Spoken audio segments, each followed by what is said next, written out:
Good morning everyone! Once again, nandito na naman tayo para magbigay sa inyo ng panibagong house tour para sa isa sa pinakamaganda ulit natin na project dito sa Imus, Cavite. Itong house na to ay single detached house and lot in an exclusive subdivision. Sobrang ganda ng subdivision na to dito sa may Imus. Itong house na to ay merong 3 bedroom, 3 toilet and bath, 2 carport. At meron siyang sariling maid's room, na yung maid's room ay may sarili ding toilet and bath. Ang lot area nito ay 180 square meter. Ang floor area nito ay 221.62 square meter. Samahan nyo ako at titingnan natin yung loob. Tara, let's go!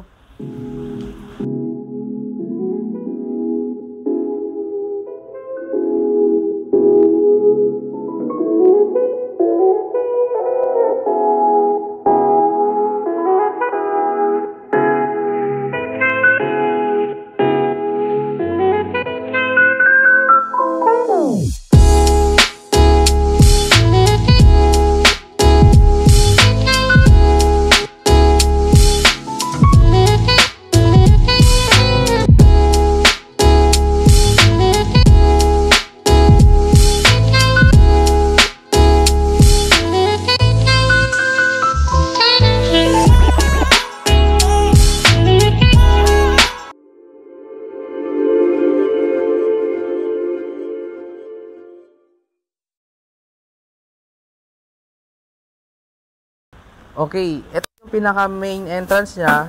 Mapapansin nyo, meron tayo ditong vintage na mailbox. Tara.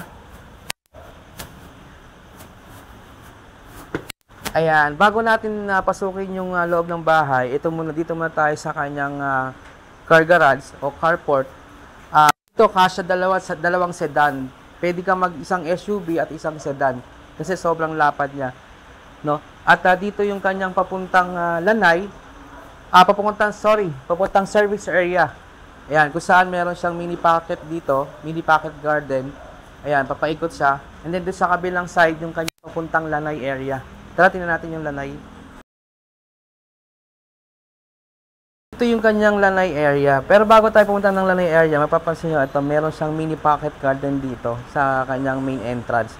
Ayan, and mapapansin nyo, mula doon sa labas, 1, 2, 3, 4, pang 5 step pataas siya, naka-elevate siya pataas. Ito yung kanyang papuntang lanay area. At dito sa kanyang side, ito yung kanyang mini pocket garden. Papuntang lanay area, papuntang service area sa may likod.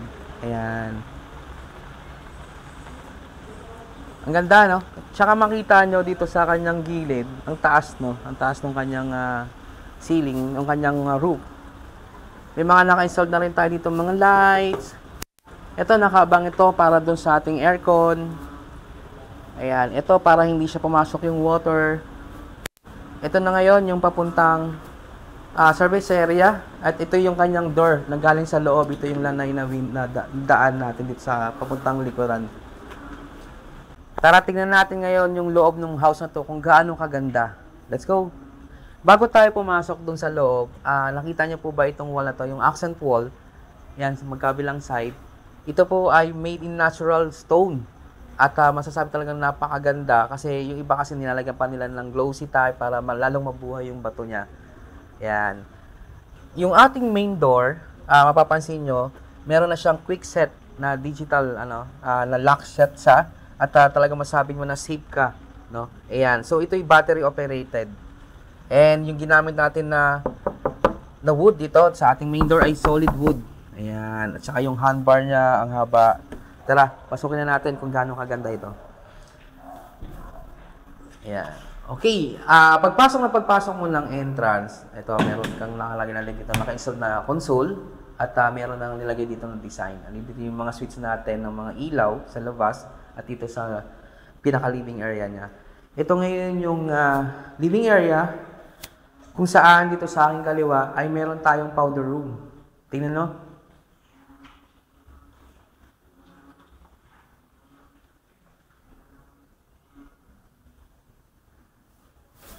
Okay. Dito naman yung propose natin na living area kung saan pwede natin ditong ilagay yung kanyang TV and nakaabang na rin po yung kanyang mga outlet at yung pang cable, nandiyan na rin siya. At dito, meron tayong dalawang window sa kabila at dito lang yung isang kabila. So, meron na siyang naka-install na screen protector para di pumasok yung mga lamok o yung mga insekto. Ayan. Dito naman sa area na to, nandito yung kanyang dining area. Ayan. Sobrang laki ng space niya. Okay? And siyempre, after ng dining area, nandito naman yung kanyang kitchen area. Ayan. Kung saan ay mapapansin nyo na may mga naka-install na tayo dito ng hanging cabinet. Dito sa baba may mga closet na rin. At meron na siyang naka-installed na strainer. Di po ba? Sobrang ganda. At mapapansin nyo, yung ginamit natin na tiles dito sa kanyang wall ay mosaic design. Ganda. Yung nakaabang na switch, no? Saksakan para dito sa kanyang range hood. Dito na natin siya i-install. Dito yung kanyang stove, yung kalan. At mapapansin nyo, yung ginamit na counter dito ay ceramic tiles.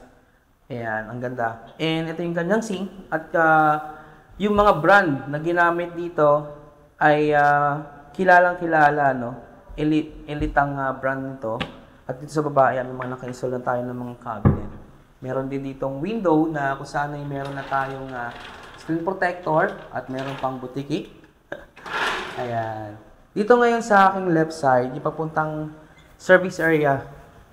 Ayan, kung saan ay pwede nyong gawing laundry area o dirty kitchen.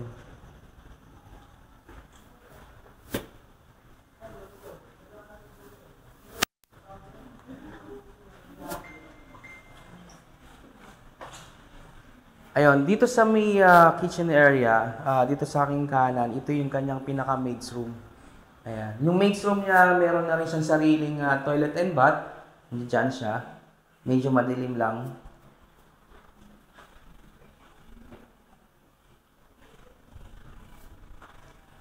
At meron na rin siyang naka-installed na hanging cabinet. Ayun. At meron din siyang sariling bintana. Ayan. Na naka-install na rin yung kanyang screen protector. Ayan. Ito yung kanyang ground floor. May mga nakaabang na rin tayo dito mga sasakan and cable. Ready na rin siya. Pwede rin siyang lagyan ng aircon. Window type lang. Ayan. So, dito naman sa ating left side, ito yung papuntang lanay. Tingnan natin yung lanay. Ayan. Ang ganda. Dito sa likod na, sa may service area, ito meron siyang mini pocket garden. At paikot lang siya. Kasi itong house na to ay single detached, no? Ayan, dito ipapuntang kanyang lanay, papuntang main entrance. At alam nyo ba na itong bahay na to ay meron na naka-installed na water tank. Ayan. Siyempre, hindi naman natin masabi na minsan no, wala ng tubig. At least diba, di kayo mangangamba na meron tayong naka-imbak na water. At dito pwede nating lagyan ng motorized na pump para umakyat yung tubig. So, dito naman yung papuntang service area, yung pwede mong gawing dirty kitchen at laundry area. Ayan. So, babalik na lang tayo dun sa loob. So, ayun, no, yung papuntang main entrance natin, yung papuntang parking. Ito yung lanay part. Okay, let's go to the second floor. Ito na yung kabuuan ground floor niya, yung inikot natin kanina. Ngayon, ito na ngayon yung papunta dun sa second floor. Pero, bago tayo umakyat, yung tiles na ginamit dito sa flooring ay 60 by 60 na ceramic tiles. Ayan, samahan nyo na ako. Akita na natin itong napakagandang house na to. Ayun, bago tayo umakyat, napansin nyo yung ating stairs.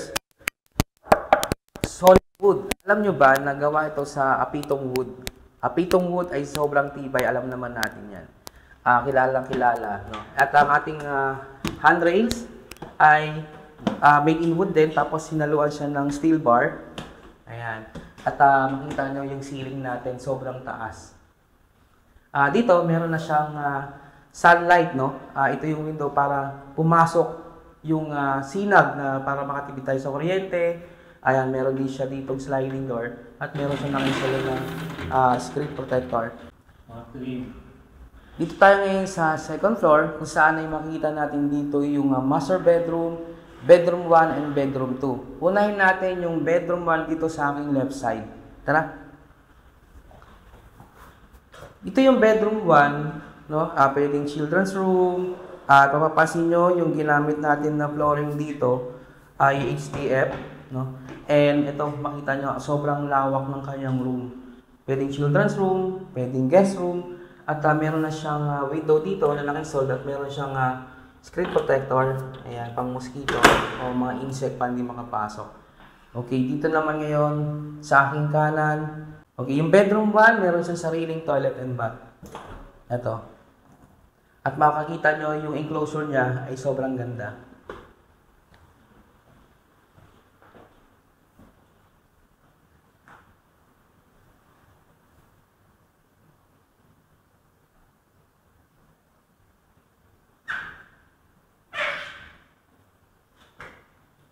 Ayun, punta naman tayo ngayon dun sa bedroom number 2 niya. Yung ginamit na door dito is wood. Ayan, pag-akit ng hagdan dito sa aking kanan, ito naman yung yung kanyang bedroom number 2. Kung saan ay meron na rin siyang mga naka-installed na hanging cabinet dito sa aking kaliwa at vanity mirror meron din siya.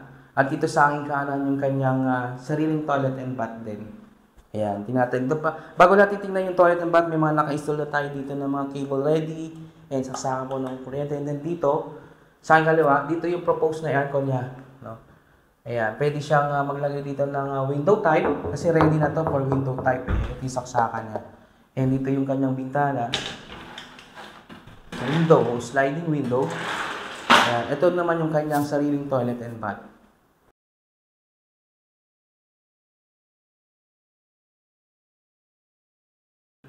Bedroom number 2, puntahan naman natin ngayon yung kanyang master bedroom dito sa aking right side. Tara, let's go. Ito ngayon yung kanyang master bedroom, saan yung wood na main door, door yung ginamit niya ay wooden. At dito mapapansin nyo sa aking kanan na meron siyang naka-installed na console, no? At divider dito sa taas. Ito yung dinagdag na lang na design. Ayan. Sobrang lawak ng kanyang master bedroom. Sa master bedroom, meron siyang dalawang window, sliding window, at meron na rin siya itong naka-installed na pang screen, no? Para hindi makapasok yung mga insect. And dito ay ang kanyang telephone line, sakan, and dito na ngayon sa aking kanan yung kanyang pwede ilagay dito yung kanyang TV kasi dito nakaabang na yung kanyang cable. Yan. Another window here. Sliding. And mapapansin nyo yung ceiling niya sobrang taas. Siyempre, dito sa master bedroom, meron siyang sariling walk-in closet. At meron din sa sariling toilet and bath, kung saan meron siyang naka-installed na bathtub. Tara, tingnan natin.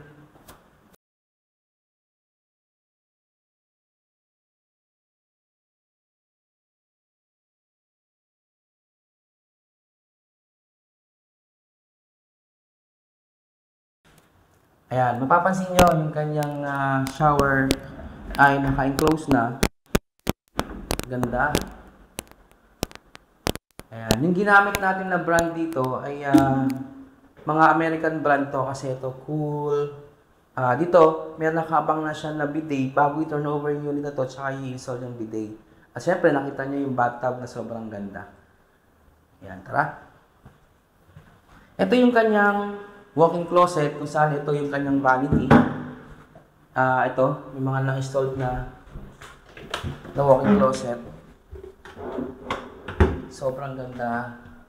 Nice. And ang taas ng ceiling niya.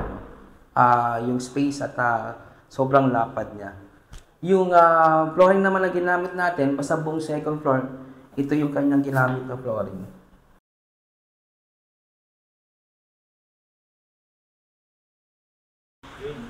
Yung project natin na to, itong single detached house and lot na ito, ay located to sa The Grand Park Place Village along Aguinaldo Highway lang. Kaya sobrang ganda ng house natin na to dito. Yung location pa lang, masasabi natin na talagang accessible. So dito sa loob ng subdivision, meron tayong amenities dito tulad ng clubhouse, meron din tayo ditong swimming pool, meron din tayo ditong basketball court, meron din tayo ditong tennis court.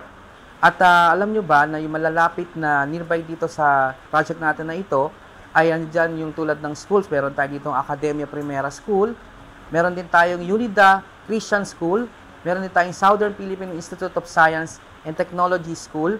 At yung hospital, kung nangangamba kayo, ay meron tayo dito mismo sa may gate lang natin, sa may entrance, along Aguinaldo Highway. Nandiyan po yung City of Imus Doctors Hospital. At syempre, yung mga commercial natin, tulad ng mga malls and groceries, meron tayo ditong SM Hypermart. Nandiyan yan sa labas lang ng area natin. City Mall, Anabu. Meron din tayo ditong SNR. Meron din tayo ditong Robinson Mall, Imus. Napakalapit lang natin dyan. At syempre, yung District Mall. Ayan. Kung kayo ay interesado dito sa bahay na to, ay maaari nyo po kaming tawagan dyan sa number namin dyan sa baba. And yung full details po nung house na to ay lalagay din po namin dyan sa description below. Sa mga bago pa lang sa aming video, huwag nyo pong kalimutang mag-subscribe, mag-like, pa-hit na rin ang notification bell, and pa-share na rin ang aming mga video para lagi kayong updated sa mga bago naming house tour. Ayan. So, by the way, my name is James De La Rosa. I'm from Asian Age Real Estate Marketing. Thank you so much sa pagsama nyo sa amin dito sa ating house tour. God bless you all. Bye!